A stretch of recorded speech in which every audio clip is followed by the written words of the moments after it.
Hello friends, हमारे YouTube channel exam मंत्रा में आप सभी का हार्दिक स्वागत है। मैं आपके साथ सरिता। तो दोस्तों, आज का अपना टॉपिक रहेगा अक्षांश एवं देशांतर रेखाएं। तो अक्षांश एवं देशांतर रेखाओं से संबंधित कुछ इंपॉर्टेंट फैक्ट्स हैं, तो कुछ इंपॉर्टेंट क्वेश्चन है। तो इस वीडियो को आप शुरू से लेकर अंत तक जरूर देखना, क्योंकि बीच में से कहीं से भी मिस मत करना। एक एक बिंदु एग्जाम की दृष्टि से बहुत ही इंपॉर्टेंट है। तो दोस्तों, इस वीडियो को शुरू करने से पहले एक बार इस वीडियो को आप ज्यादा से ज्यादा शेयर करना, ताकि अपने सभी साथियों को इस वीडियो का फायदा मिल सके। अगर आप एग्जाम मंत्रा यूट्यूब चैनल पर पहली बार विजिट कर रहे हो, तो इस चैनल को आप सब्सक्राइब जरूर करें, ताकि हर वीडियो की नोटिफिकेशन आपको सबसे पहले मिलती रहे। तो दोस्तों, इस वीडियो को आप ज्यादा से ज्यादा शेयर करना। तो चलो, आज की वीडियो को अपन शुरू करते हैं। और आज का अपना टॉपिक क्या है? अक्षांश एवं देशांतर रेखाएं। तो सबसे पहले अपन इनकी डेफिनेशन देख लेते हैं कि अक्षांश रेखाएं क्या होती हैं। तो अक्षांश भूमध्य रेखा से किसी भी स्थान की उत्तरी अथवा दक्षिणी ध्रुव की कोणीय दूरी का नाम है। तो अक्षांश किसका नाम है? भूमध्य रेखा से किसी भी स्थान की उत्तरी अथवा दक्षिणी ध्रुव की कोणीय दूरी का नाम है। भूमध्य रेखा को 0 डिग्री की अक्षांश रेखा माना जाता है। तो जो अपनी भूमध्य रेखा है, विषुवत रेखा, इसे क्या माना जाता है? 0 डिग्री की अक्षांश रेखा माना जाता है। तो ये अपनी अक्षांश रेखाएं हैं। ये क्या है? अक्षांश रेखाएं।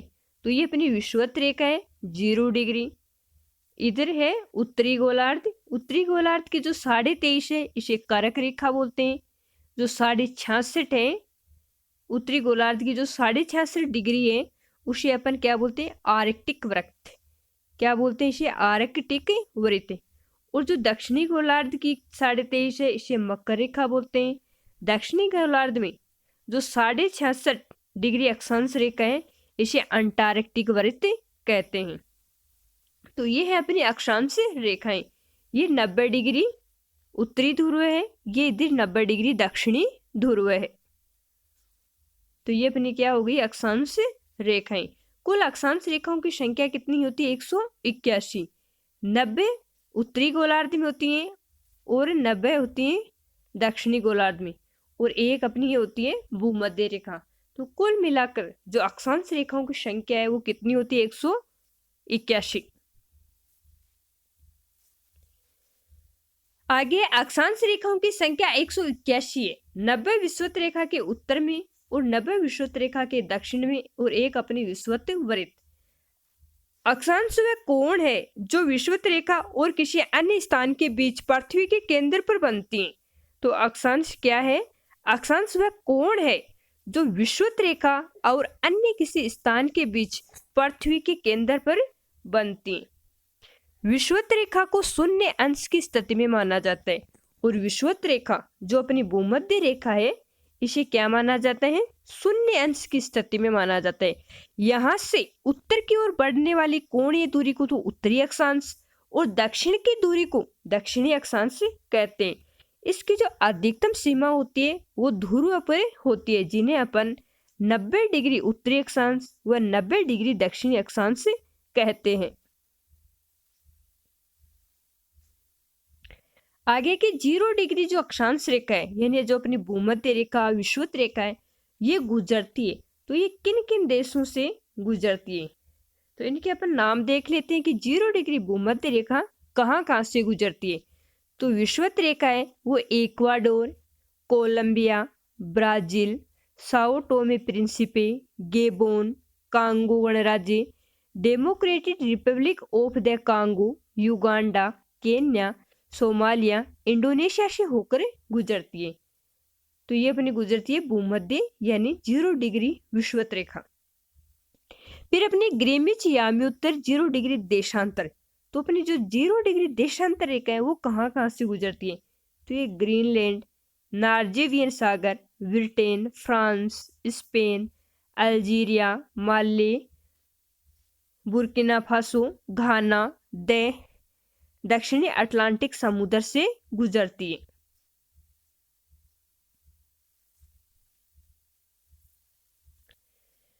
साढ़े 23 दक्षिणी अक्षांश, जिसे अपन मकर रेखा कहते हैं, तो ये गुजरती है, ये निम्नलिखित देशों से होकर गुजरती है। नामीबिया, तो जो अपनी मकर रेखा है ये कहाँ कहाँ से गुजरती है? नामीबिया, बोत्सवाना, दक्षिण Africa, Mozambique, Madagascar, Australia, Chile, Argentina, Paraguay, Brazil, French, Polynesia, New Caledonia, Fiji, Cook द्वीप समूह है। तो आदि देशों से होकर गुजरती है 23.5 दक्षिणी मकर रेखा।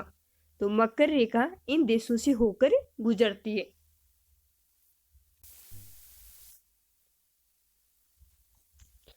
23.5 उत्तरी अक्षांश रेखा कर्क रेखा कहलाती है। तो 23.5 डिग्री उत्तरी अक्षांश रेखा क्या कहलाती है? कर्क रेखा। कर्क रेखा भारत के 8 राज्यों से होकर गुजरती है। रूरू राज्य हैं राजस्थान, गुजरात, मध्य प्रदेश, छत्तीसगढ़, झारखंड, पश्चिम बंगाल, त्रिपुरा, मिजोरम। कर्क रेखा जिन देशों से होकर गुजरती है उनके नाम है मेक्सिको, बहामा, मारिटानिया, माली, अल्जीरिया, नाइजर, लीबिया, मिस्र, सऊदी अरब, संयुक्त अरब अमीरात, ओमान, इंडिया, बांग्लादेश, म्यांमार, चीन और ताइवान। तो इन देशों से होकर गुजरती है अपनी कर्क रेखा। भारत के 8 राज्यों से होकर गुजरती है और विश्व में इन देशों से होकर गुजरती है जिनके नाम मैंने आपको बताइए। गुजरती है 23.5 उत्तरी अक्षांश रेखा जिसे अपन कर्क रेखा के नाम से जानते हैं। उत्तरी ध्रुव से दक्षिणी ध्रुव को मिलाने वाली 360 जो रेखाएं होती हैं वो देशांतर रेखाएं कहलाती हैं। उत्तरी ध्रुव से ये अपना 90 डिग्री उत्तरी ध्रुव है और ये इधर 90 डिग्री दक्षिणी ध्रुव है। तो इन दोनों को जो मिलाने वाली काल्पनिक रेखाएं हैं इन्हें देशांतर रेखाएं कहते हैं। तो इन ध्रुवों को मिलाने वाली 360 रेखाओं को देशांतर रेखाएं कहा जाता है। ये ग्लोब पर उत्तर से दक्षिण की ओर खींची जाती हैं। तो ये उत्तर से दक्षिण की ओर खींची जाती हैं। उत्तर से दक्षिण की ओर खींची जाने वाली काल्पनिक रेखाएं जिन्हें अपन देशांतर रेखाएं कहते हैं। तो ये है अपनी देशांतर रेखाएं। क्या है? देशांतर रेखाएं जो उत्तर से दक्षिण की ओर खींची जाती हैं। इधर उत्तरी ध्रुव से ये दक्षिणी ध्रुव की ओर खींची जाती हैं।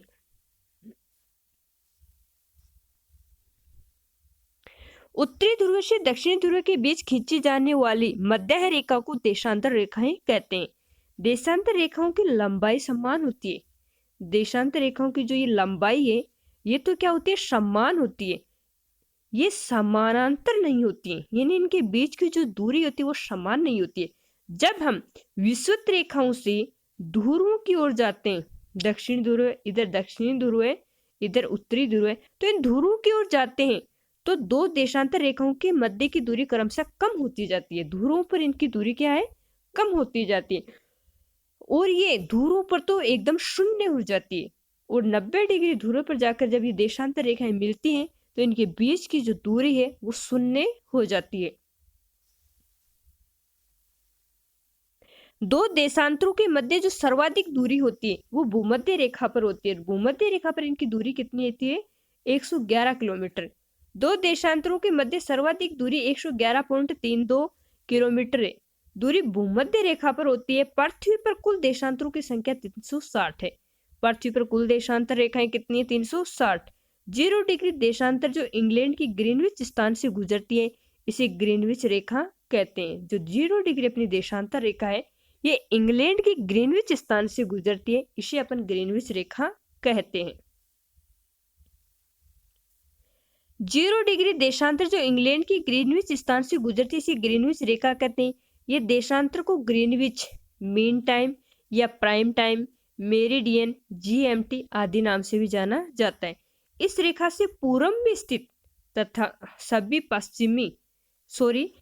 इस रेखा से पूर्व में स्थित सभी 180 डिग्री देशांतरों को पूर्वी देशांतर और पश्चिम में स्थित सभी 180 देशांतरों को पश्चिमी देशांतर कहा जाता है। तो ये 0 डिग्री अपनी जो देशांतर रेखा है इसके पूर्व में जो रेखाएं हैं इनको पूर्वी देशांतर, पश्चिमी जो रेखाएं हैं इन्हें पश्चिमी देशांतर कहते हैं।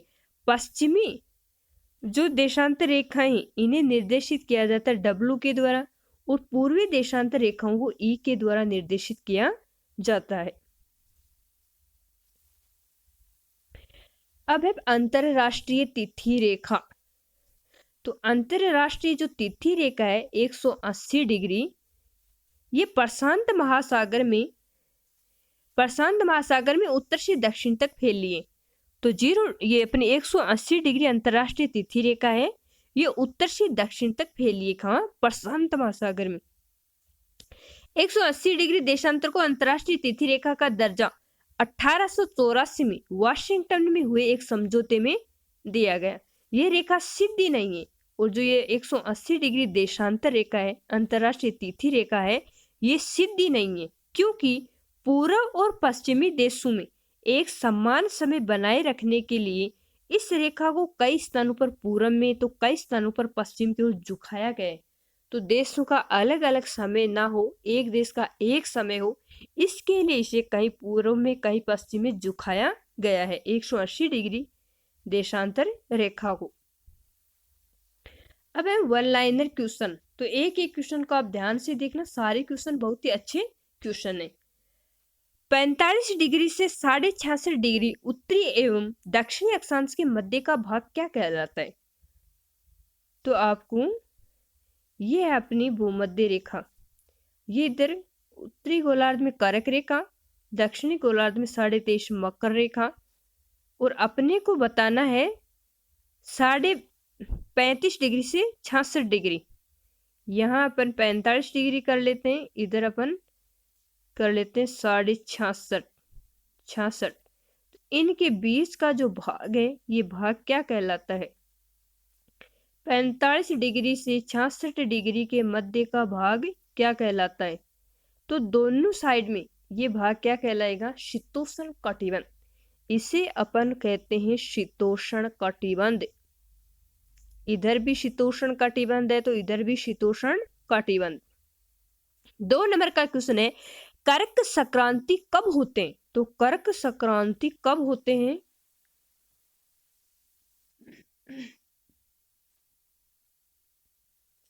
तो कर्क संक्रांति होते हैं 21 जून को। कब होते हैं? 21 जून को। सूर्य और पृथ्वी के बीच की दूरी अधिकतम होती है। तो सूर्य और पृथ्वी के बीच की दूरी अधिकतम कब होती है? सूर्य और पृथ्वी के बीच की दूरी अधिकतम कब होती है? तो सूर्य और पृथ्वी के बीच की जो अधिकतम दूरी है वो 4 जुलाई को होती है। कब होती है? 4 जुलाई को। और न्यूनतम कब होती है? 3 जनवरी को। तो 4 जुलाई को अधिकतम दूरी होती है, उसे अपन क्या बोलते हैं? अपसोर। क्या बोलते हैं? अपसोर। अप यानी ऊपर, तो अधिक जो दूरी होगी इसे क्या बोलेंगे? अपसोर। 3 जनवरी को जो न्यूनतम दूरी होती है उसे अपन बोलते हैं उपसोर। क्या बोलते हैं? उपसोर।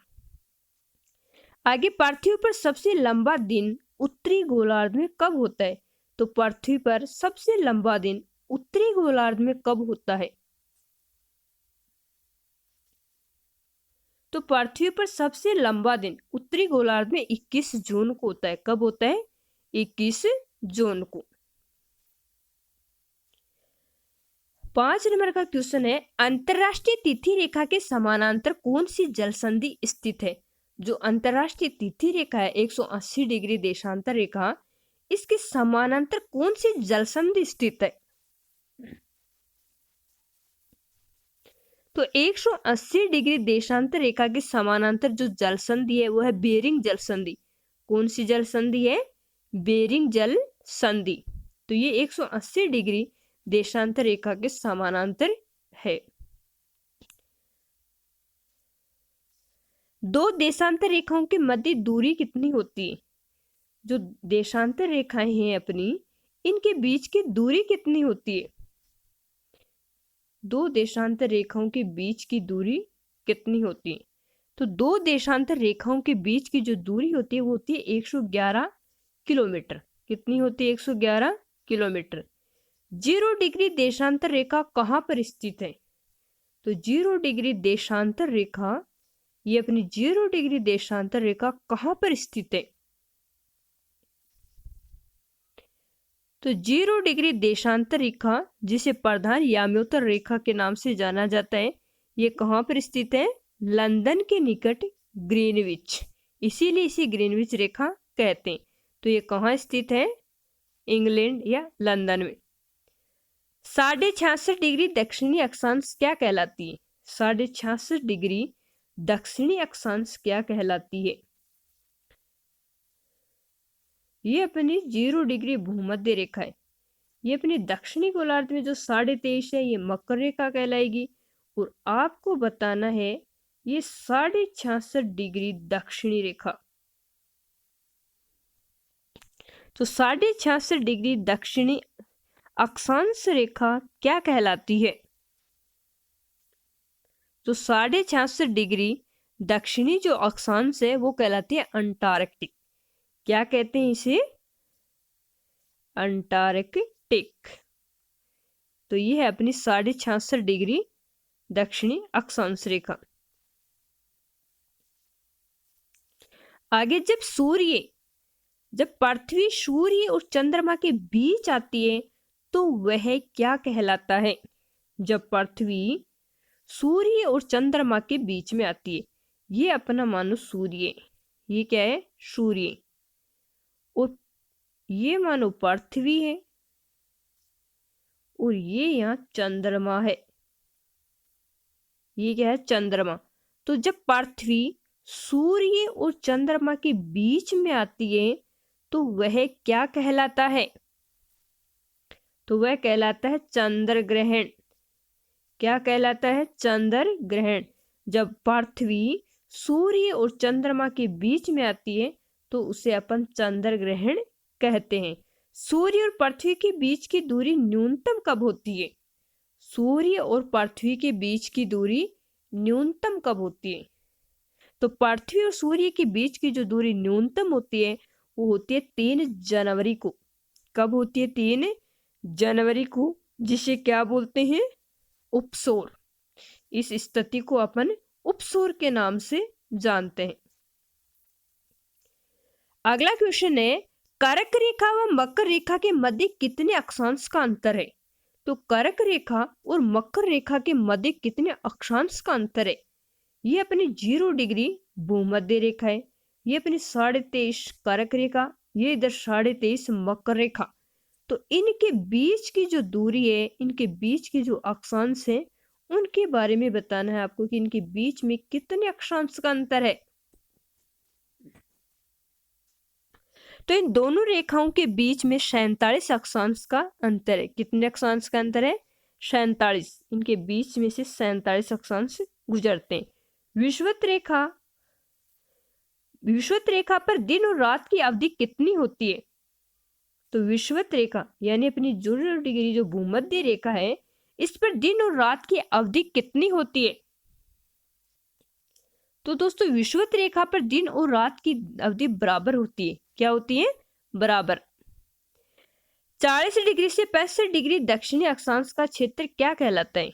तो 40 डिग्री से 65 डिग्री अक्षांश का क्षेत्र क्या कहलाता है? ऐसे बना बना के देख लिया करो। लगभग यहाँ का भाग है वो क्या कहलाता है? 40 डिग्री से 65 डिग्री दक्षिणी अक्षांश का क्षेत्र क्या कहलाता है? तो ये प्रचंड 50 या गरजता 40, यहाँ पछुआ हवाएं चलती हैं, इसकी वजह से ये गरजता 40 व प्रचंड 50 के नाम से भी जाना जाता है। जब चंद्रमा पृथ्वी और सूर्य के बीच आ जाता है तो वह क्या कहलाता है? जब चंद्रमा है वो पृथ्वी और सूर्य के बीच में आ जाता है तो वो क्या कहलाता है? बताओ। जब चंद्रमा पृथ्वी और सूर्य के बीच में आ जाता है ऐसी स्थिति क्या कहलाती है? तो इसे सूर्य ग्रहण कहते हैं। क्या कहते हैं? सूर्य ग्रहण। 0 डिग्री देशांतर को क्या कहा जाता है? 0 डिग्री देशांतर को क्या कहा जाता है? तो 0 डिग्री देशांतर रेखा को प्रधान याम्योत्तर या ग्रीनविच रेखा के नाम से जाना जाता है, जो लंदन के निकट ग्रीनविच स्थान से होकर गुजरती है। 16 नंबर का क्वेश्चन है, उपसोरी व अपसोरी को मिलाने वाली रेखा क्या कहलाती है? उपसोरी और अपसोरी को मिलाने वाली रेखा क्या कहलाती है? तो इनको जो मिलाने वाली रेखा है वो एप्साइड कहलाती है। क्या कहलाती है? एप्साइड रेखा। पृथ्वी पर सबसे लंबा दिन दक्षिणी गोलार्ध में कब होता है? तो पृथ्वी पर सबसे लंबा दिन यानी सबसे बड़ा दिन दक्षिण गोलार्ध में कब होता है? तो ये होता है 22 दिसंबर को। दक्षिणी गोलार्ध में कब होता है? 22 दिसंबर को। 18 नंबर का क्वेश्चन है, ग्लोब पर पश्चिम से पूर्व की ओर खींची जाने वाली काल्पनिक रेखा को क्या कहते हैं?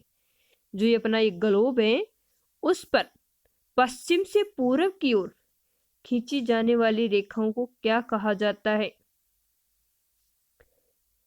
पश्चिम से पूर्व की ओर खींची जाने वाली रेखाएं क्या कहलाती हैं? तो इन रेखाओं को अपन क्या कहते हैं? अक्षांश रेखाएं। दो देशांतर रेखाओं के बीच की दूरी को क्या कहा जाता है? जो अपनी अक्षांश रेखाएं हैं, नहीं सॉरी देशांतर रेखाएं, इनके जो बीच की दूरी है, इनके बीच की दूरी को क्या कहते हैं? ये जो दूरी है इनके बीच में देशांतर रेखाओं के, इस दूरी को क्या कहते हैं? तो दोस्तों इस दूरी को क्या कहते हैं? गोरे। इस दूरी को गोरे कहते हैं। जो दो देशांतरों के मध्य जो दूरी है उस भाग को गोरे कहते हैं।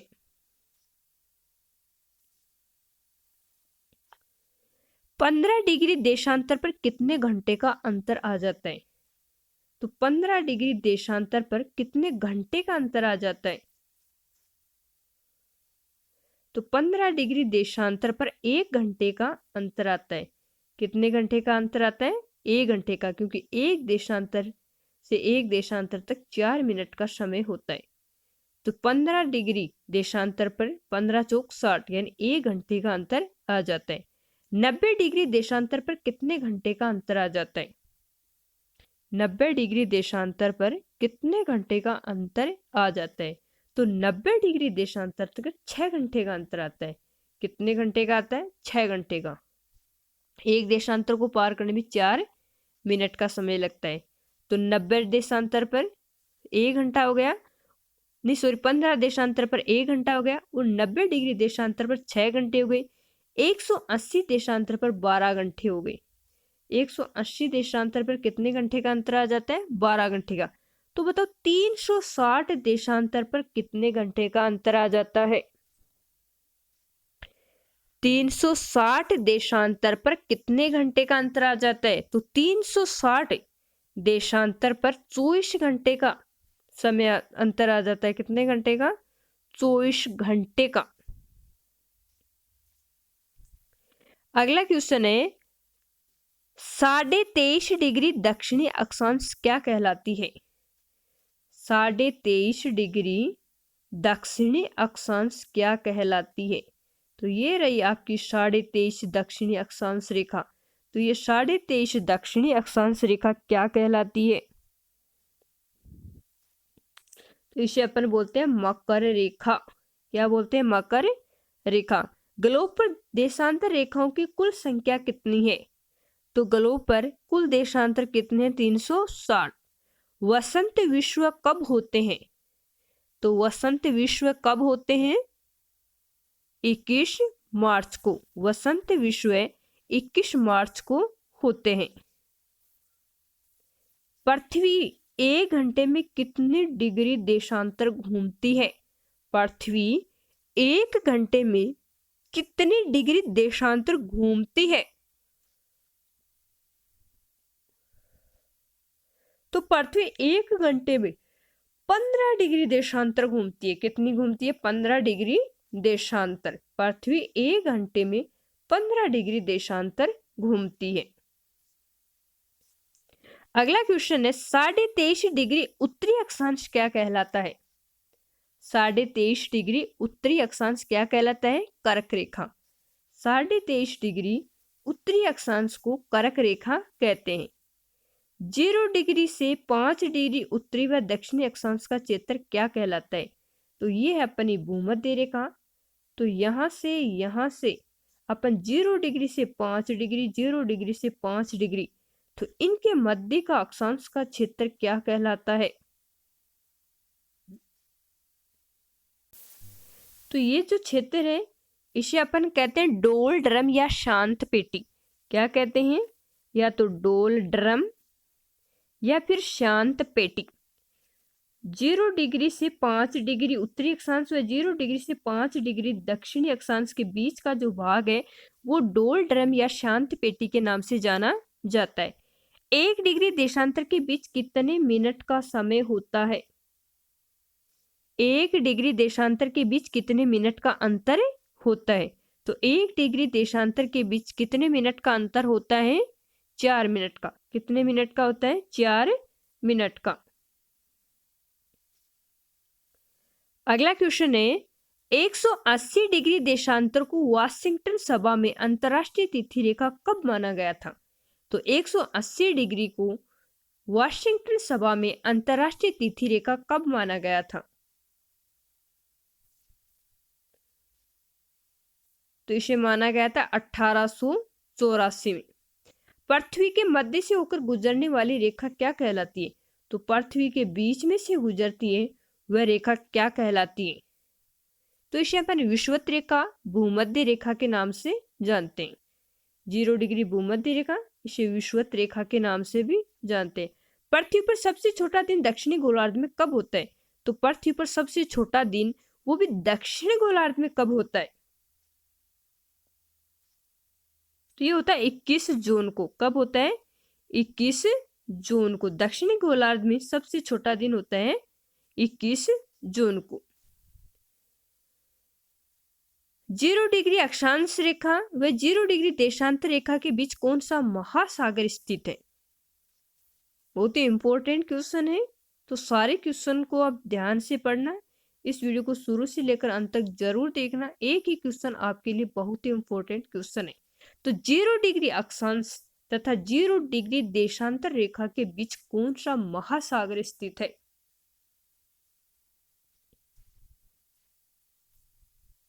तो यहाँ जो महासागर स्थित है वो कौन सा महासागर स्थित है? अटलांटिक। कौन सा महासागर है? अटलांटिक महासागर। अंतरराष्ट्रीय तिथि रेखा किस रेखा को माना जाता है?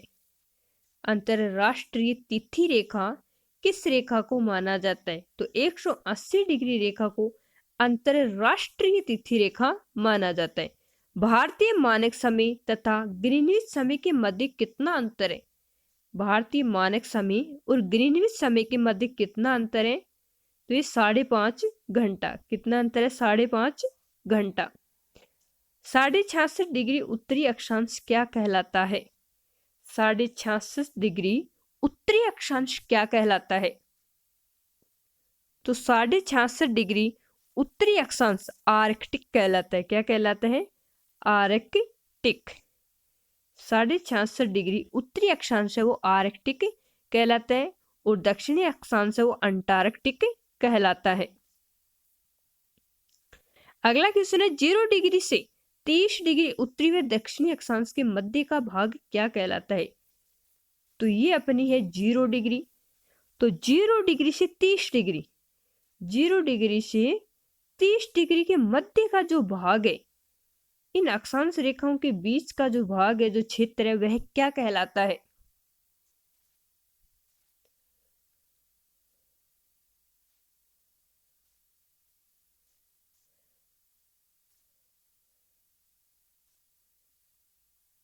तो ये कहलाता है उष्ण कटिबंध। क्या कहलाता है? उष्ण कटिबंध। इनके बीच का जो भाग है वो उष्ण कटिबंध कहलाता है। भारत का मानक समय जो इलाहाबाद के नैनी से गुजरता है कितना है? भारत का मानक समय जो इलाहाबाद के नैनी से गुजरती है कितना है? तो ये 82.5 डिग्री पूर्वी देशांतर। 82.5 डिग्री पूर्वी देशांतर जो कहां से गुजरता है? इलाहाबाद के नैनी से। पृथ्वी पर सबसे छोटा दिन उत्तरी गोलार्ध में कब होता है? पृथ्वी पर सबसे छोटा दिन उत्तरी गोलार्ध में कब होता है? 22 दिसंबर को। सबसे बड़ा दिन कब होता है? 21 जून को। और दक्षिणी गोलार्ध में सबसे बड़ा दिन होता है 22 दिसंबर को और सबसे छोटा दिन होता है 21 जून को। इसका अपोजिट उत्तरी गोलार्ध का दक्षिणी गोलार्ध में अपोजिट होता है। अगला क्वेश्चन है पूर्ण चंद्र ग्रहण कब होता है? पूर्ण चंद्र ग्रहण कब होता है? तो पूर्णिमा के दिन पूर्ण चंद्र ग्रहण होता है। कब होता है? पूर्णिमा के दिन पूर्ण चंद्र ग्रहण होता है। संपूर्ण पृथ्वी पर दिन रात कब बराबर होते हैं?